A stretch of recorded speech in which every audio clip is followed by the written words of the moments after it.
Hello పిల్లలు, ఈరోజు నేను మీ అందరికీ ఒక కథ చెప్పబోతున్నాను. ఆ కథ పేరు సింహము మరియు చిట్టెలుక. అనగనగా ఒక అడవిలో ఒక సింహం ఉండేది. అది ఒకరోజు ఒక చెట్టు కింద నిద్రపోతోంది. ఎక్కడి నుంచో ఒక చిట్టెలుక వచ్చి ఆ సింహం మీద ఎక్కి ఆడసాగింది. ఎలక చేసిన అల్లరికి ఆ సింహానికి మెలకువ వచ్చింది. అప్పుడు ఆ సింహం చిట్టెలుకతో ఇలా అంది: ఏ చిట్టెలుక, ఎందుకని నా మీద ఆడుతున్నావు? నీ వల్ల నా నిద్ర పాడైంది.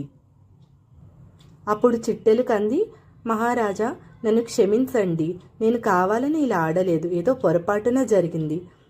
దానికి సింహం: నేను నిన్ను తినేస్తాను అన్నది. అప్పుడు చిట్టెలుక: మహారాజా, నన్ను తినకండి, ఏదో ఒక రోజు తప్పకుండా నేను మీకు సహాయం చేస్తాను, దయచేసి నన్ను విడిచిపెట్టండి అన్నది. దానికి సింహం: నువ్వు నాకు సహాయం చేస్తావా? నువ్వు ఇంత చిన్నదానివి, నాకెలా సహాయం చేస్తావు అని అన్నది.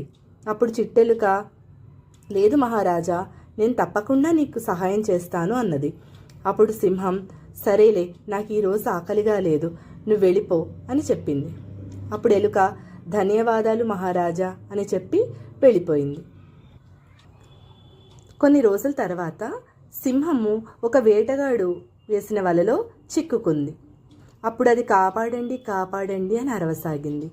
ఎలుక సింహం యొక్క అరుపులు విని వెంటనే అక్కడికి వచ్చింది. మహారాజా, భయపడకండి, నేను మిమ్మల్ని కాపాడుతాను, ఈ వలని నేను కొరకగలను అని చెప్పింది. ఎలుక తన పళ్లతో వలని మొత్తం కొరికేసింది. అప్పుడు సింహం: నువ్వెంత చిన్నదానివి ఎలుక, అయినా నన్ను కాపాడావు, నేను నిన్ను చాలా తక్కువగా అంచనా వేశాను అని చెప్పింది.